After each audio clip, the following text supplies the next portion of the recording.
Hello everyone, మీరు చూస్తున్నారు Vedic background maths channel. మన ఛానల్లో ఎస్ఎస్సి 10th క్లాస్ విద్యార్థుల కోసం 8 మార్క్స్ క్వశ్చన్స్ సంబంధించిన సిరీస్గా మనం వీడియోస్ చేస్తూ ఉన్నాం. వాటిలో భాగంగా కోఆర్డినేట్ జామెట్రీ పూర్తయింది. దాంట్లో 4 క్వశ్చన్లు చెప్పడం జరిగింది. అందులో 4 కూడా ఇంపార్టెంట్, అందులోంచి ఒకటి గ్యారంటీగా వస్తుంది. ఇప్పుడు దాని తర్వాత తేలికగా సులువుగా ఉండే చాప్టర్ ఏంటంటే స్టాటిస్టిక్స్. ఈ స్టాటిస్టిక్స్లో కూడా 3 అంశాలు ఉన్నాయి మనకి. వాటిని కూడా మనం నేర్చేసుకుంటే చాలా ఈజీగా మార్కులు సంపాదించవచ్చు. ఫస్ట్ టైం నా వీడియోని చూస్తున్నవారు ఖచ్చితంగా సబ్స్క్రైబ్ చేసి షేర్ చేసి 10th క్లాస్ విద్యార్థులకి ఉపయోగపడుతుంది కాబట్టి అందరికీ షేర్ చేయాల్సిందిగా కోరుతాను. ఇంకా టాపిక్లోకి వెళ్ళిపోతే స్టాటిస్టిక్స్కి సంబంధించి 3 అంశాలు ఉంటాయి మనకి నేర్చుకోవాల్సినవి. వాటిలో అవేంటంటే ఇక్కడ ఒక టేబుల్ ఇచ్చి 8 మార్క్స్ క్వశ్చన్కి సంబంధించి టేబుల్ ఇచ్చి అడుగుతాడు. ఇందులో 3 అంశాలు ఉంటాయనేది మనం నేర్చుకోవాల్సిన అంశాలే 3. అందులో మొదటిది ఏంటనేది చూద్దాం. ఒకటి, ఇక్కడ టేబుల్ ఇచ్చాడు. Table shows the expenditure of some people of 25 house holds in a locality అని ఇచ్చి find the mean of the data. ఇక్కడ 3 అంశాలు ఉంటాయి అనుకున్నాం కదా. అది ఒకటి మీన్, మీడియన్, మోడ్. ఈ 3 నేర్చేసుకుంటే మనకి ఒక ప్రాబ్లం గ్యారంటీగా వస్తుంది. అంటే ఇందులో వచ్చేవి 3 అంశాలు అయినప్పటికీ ఒక 4 క్వశ్చన్లను మనం ప్రాక్టీస్ కోసం చేసుకుంటాం.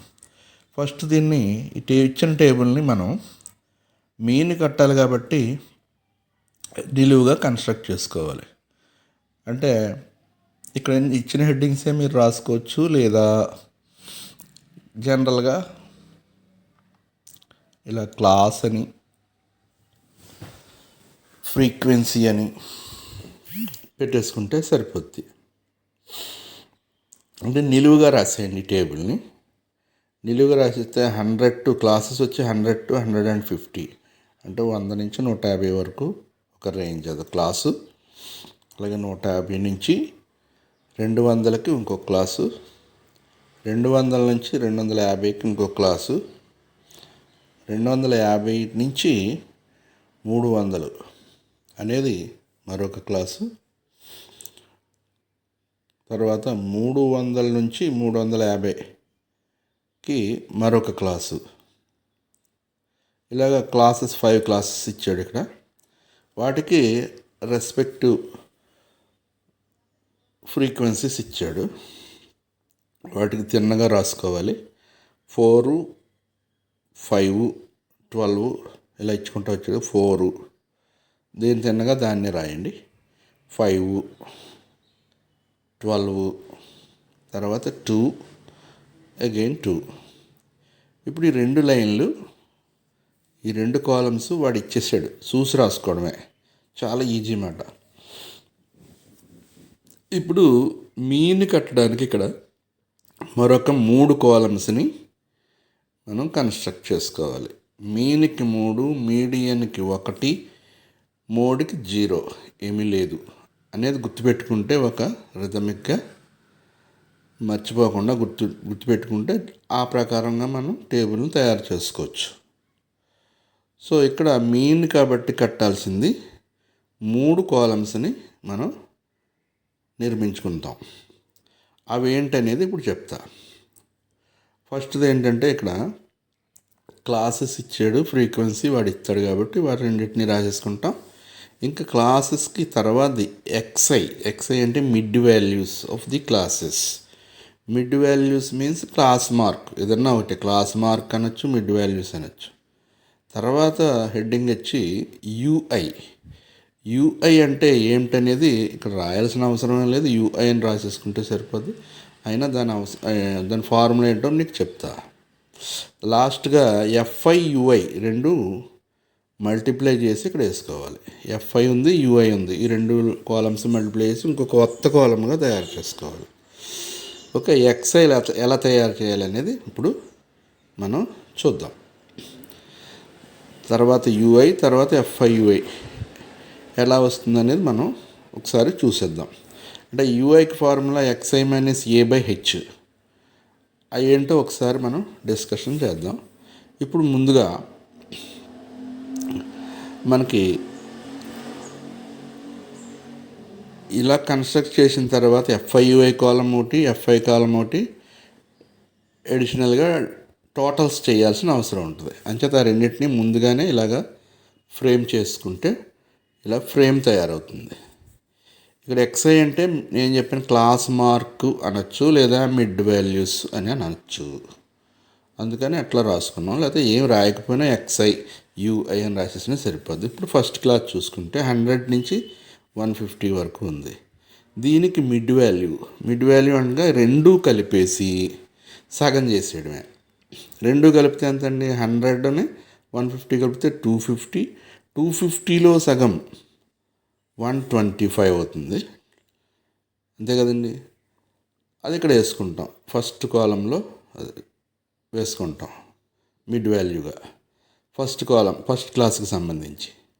అలాగే నెక్స్ట్ క్లాసులకు కూడా ఎంత ఇంక్రీజ్ అవుతుందో అది యాడ్ చేసుకుంటూ కలుపుకుంటూ వెళ్ళిపోతే సరిపోతుంది. ఇక్కడ ఇంక్రీజ్ అనేది ఫస్ట్ క్లాస్కి, సెకండ్ క్లాస్కి, థర్డ్ క్లాస్కి అలాగా 50 ఇంక్రీజ్ అవుతే వెళ్తుంది. కాబట్టి మనం 15 యాడ్ చేసుకుంటూ వెళ్ళాలి. ఒకవేళ 10 ఇంక్రీజ్ అవుతుంది అనుకుంటే 10 యాడ్ చేయాలి. 20 అయితే 20. అక్కడ ఇంక్రీజ్ అనేది దాన్ని హెచ్గా మనం తీసుకుంటాం. ఇక్కడ 50 కాబట్టి 50 యాడ్ చేసుకుంటూ వెళ్ళిపోండి. అంటే 125, 175, తర్వాత 225, తర్వాత 50 యాడ్ చేస్తే 275, తర్వాత 50 యాడ్ చేస్తే మనకు వచ్చేది 325.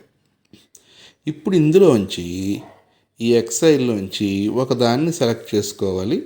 దాన్నే మనం ఏగా తీసుకోవాలి. ఏ అంటే ఫార్ములా చూసుకున్నట్టు ఫార్ములాలో ఏ అనేది ఉంటుంది. దీంట్లో ఒకదాన్ని సెలెక్ట్ చేసుకోవాలి. దేన్నైనా సెలెక్ట్ చేసుకోవచ్చు, కానీ మనకి సౌలభ్యం కోసం, సులువుగా ఉండడం కోసం మిడిల్ దాన్ని, మధ్యలో ఉన్నదాన్ని ఏగా మనం సెలెక్ట్ చేసుకుంటే మనకి ఈజీ అవుతుంది, అటు ఇటు సమానంగా ఉండేటట్టుగా. ఇప్పుడు ఏ తిన్నగా ఉన్నటువంటి రెండు కాలమ్స్ కూడా 0 పెట్టేసుకుంటే సరిపోతుంది. అంటే ఇక్కడ మిడ్ వాల్యూ వచ్చేటప్పుడు 225కి ఇక్కడ 225 ఏగా సెలెక్ట్ చేసుకున్నాము. ఇక్కడ పైకి -1, -2 అట్లా వేసుకోవాలి. ఇలా +1, +2 అంటే ఈక్వల్గా వచ్చేటట్టుగా మనం వేసుకుంటాం. ఇప్పుడు ఎఫ్ఐ యూఐ రెండు మల్టిప్లై చేసుకుంటాం. ఎఫ్ఐ యూఐ మల్టిప్లై చేస్తే 4 × -2 4 2 = 8 అవుతుంది. అంటే -8 వస్తూ ఉంది ఇక్కడ. ఓకే, అంటే -8 రాసుకుంటాం. అలాగే రెండోది 5 × -1 -5. అలాగే కిందకు వస్తే ఇది 0 × 12 0 అయిపోయింది కాబట్టి ముందుగానే పెట్టేసుకున్నాం. 2 1 2 ప్లస్లో 2 2 4. ఇక్కడ ప్లస్లన్నీ యాడ్ చేసుకుంటాం, మైనస్లన్నీ యాడ్ చేసుకుంటాం. 8 5 యాడ్ చేసుకుంటే 13 -13 వచ్చింది. ఇక్కడ వచ్చేటప్పటికి 6 వచ్చింది. మళ్ళీ రెండింటినీ యాడ్ చేసుకుంటే ఒకటి ప్లస్ ఒకటి మైనస్ ఉన్నప్పుడు సబ్ట్రాక్షన్ చేసుకుంటాం. అప్పుడు ఎంత వస్తుందంటే ఇక్కడ 7 వస్తూ ఉంది, -7 వస్తూ ఉంది. అంతే కదా, ఈ రెండింటిని ఎడిషన్ చేస్తే -7. ఈ -7 అనేది ఎఫ్ఐయుఐ యొక్క ఎడిషన్ కాబట్టి సిగ్మా ఎఫ్ఐయుఐగా దీన్ని మనం రాసుకోవాలి. సిగ్మా ఎఫ్ఐయుఐ, ఎఫ్ఐయుఐలన్నింటినీ కలిపితే వచ్చింది సిగ్మా. అన్నీ కలుపుతాం కాబట్టి సమ్ కాబట్టి ఎఫ్ఐయుఐ, సిగ్మా ఎఫ్ఐయుఐ. ఓకే, అలాగే ఎఫ్ఐలన్నీ కలుపుకుంటే మనకి వచ్చేది సిగ్మా ఎఫ్ఐ అని రాసుకుంటాం.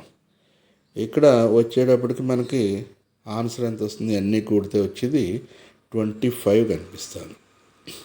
ఈ 25ని సిగ్మా ఎఫ్ఐగా మనం తీసుకోవాలి. ఈ విధంగా మనం ఒక టేబుల్ని తయారు చేసుకోగలిగాం.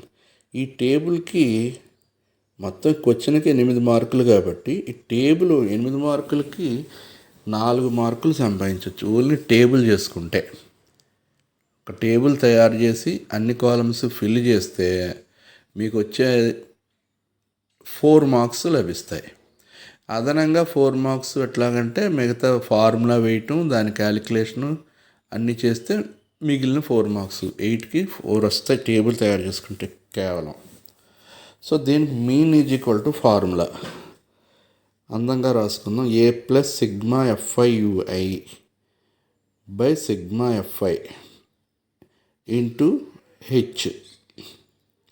ఇది ఫార్ములా. ఈ ఫార్ములాలో ఏ అంటే ఎంత, సిగ్మా ఎఫ్ఐ ఎంత ఇలా తీసుకుంటాం. ఇవన్నీ ఒక క్రమంలో ఈక్వల్ టు తిన్నగా ఈక్వల్ టు వచ్చేటట్టుగా సబ్స్టిట్యూట్ చేసి క్యాలిక్యులేషన్ చేస్తే ఆన్సర్ వస్తుంది.